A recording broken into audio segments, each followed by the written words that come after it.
So the decision was, okay, either we don't have it or we figure out how to do it virtual.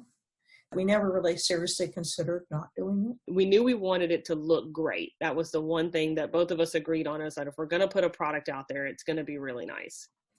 So we had sent out a mass email to all the people presenting at the symposium saying, please, we would still love to do this with you. Now we need the video. We got a mixture of, oh my gosh, how am I going to do this? What do I have to put in my video? What am I supposed to say? Then I got a mixture of this, like, this is so cool. This is a great concept, and we are so excited to do this. The kids have gone to all this trouble, and my concern was, would people visit the posters? So we ended up getting around a little over 3,900 comments. The students were so appreciative of it. They were just thankful that they still were able to get this opportunity because they have worked hard on their research over the year.